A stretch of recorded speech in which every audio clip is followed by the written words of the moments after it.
Hello, मी राधा. स्वागत आहे तुमचं राधानगरीमध्ये. आजचा टॉपिक मुलं खात नाहीत. आपण एक पहिला व्हिडिओ बनवला ज्यामध्ये आपण 3 ते 4 वर्षाच्या मुलांपर्यंत कसं खायला घालायचं यावर बोललो. आता आपण बघणार आहोत 5, 6, 7, 8 वर्षाची मुलं ज्या वेळेला खात नाही त्यावेळेला काय करायचं.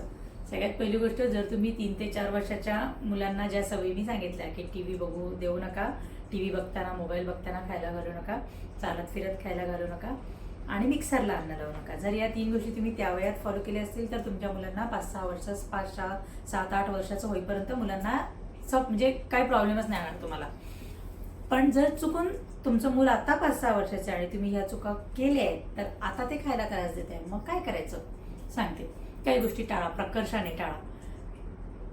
मग तुला हे नाही खायचं, मग तुला काय बनवून देऊ हा प्रश्न मुलांना विचारू नका. जे घरात बनलंय ते खायचंच आहे हा रूल लावा. मुलं ऐकतात. सुरुवातीला नाही ऐकणार, 1-2 दिवस नाही ऐकणार, पण हळूहळू त्यांना सवय लागते. पण ते भाजीसोबत नाही खायला म्हणतो म्हणून त्यांना जाम देऊन टाका किंवा सॉसला लावून जॅमला पोळी लावून मग देऊन टाका. मग मुलांना जॅम आणि सॉसची सवय लागते. ती सवय लागू नये म्हणून एकच गोष्ट करा की हेच जेवण आहे आणि हेच जेवायचंय, याच्या व्यतिरिक्त काहीही मिळणार नाहीये. त्याच्यासाठी तुम्ही त्याला प्रेमाने समजावून सांगा, त्याच्यासोबत गप्पा मारा, त्याला उदाहरणं द्या, गोष्टी सांगा, काहीही करा. पण तुम्ही स्ट्रिक्ट राहा की तुम्हाला काहीही झालं तरी त्याला जॅम सॉस अशा गोष्टी द्यायच्या नाहीयेत, ते जेवत नाहीये म्हणून. सेकंड, जर तुम्हाला असं वाटतं की माझं मूल जेवायला कंटाळा करतंय, खूप वेळ जेवत बसलाय, टीव्ही लावून दिला तरी 2-2 तास टीव्ही हो, तो टीव्ही लावून दिलाय म्हणून तो टीव्ही बघतोय, जेवत नाहीये. सो टीव्ही जसं लहान मुलांना टाळायचंय तसं या 5, 7, 8, 9 वर्षाच्या मुलांना पण टाळायचंय. टीव्ही लावू नका. मग काय करायचं, प्रयत्न करा की तो जेव्हा जेवायला बसतोय, तुमचं बाळ जेवायला बसतंय त्यावेळेला त्याच्यासोबत जर कोणी असेल, तुमच्याबरोबर जर जेवायला बसत असेल तर उत्तम.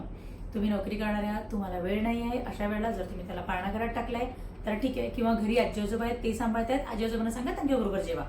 जरी आधी जेवण झालं असेल थोडंसं काहीतरी त्यांच्याबरोबर घेऊन बसा. मुलं ज्यावेळेला एकत्र जेवतात, एकत्र जेवायला बसतात त्यावेळेला छान खातात. त्यामुळे या थोड्याशा गोष्टी तुम्ही लक्षात ठेवू शकता.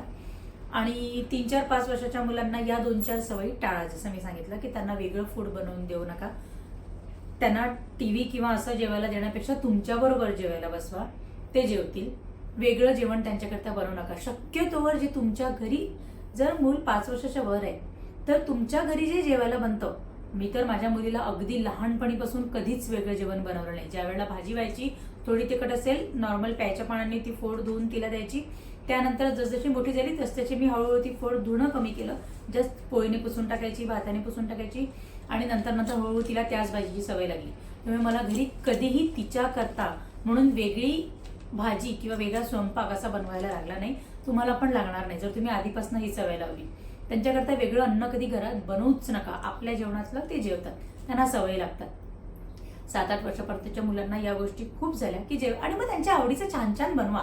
जर त्यांना तुम्ही नाश्ता देताय, डब्यात देताय तर तुम्ही हेल्दी फूड त्यांच्या पोटात जाईल ह्याची काळजी घ्या.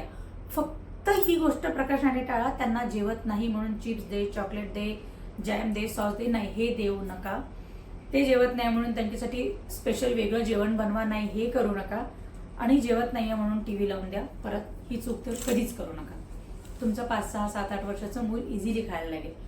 एकदा करून बघा घरी. मूल खायला लागलं नाही मला सांगा, कमेंट्स करा. प्रॉब्लेम असेल, नसेल ऐकत एवढं सांगून पण जर मूल तुमचं ऐकत नाही तर मला कमेंट्समध्ये प्रश्न करा. मी प्रत्येक कमेंटला उत्तर देण्याचा प्रयत्न नक्की करेन. आणि आय होप तुम्हाला व्हिडिओ आवडला असेल. थँक्यू. बाय.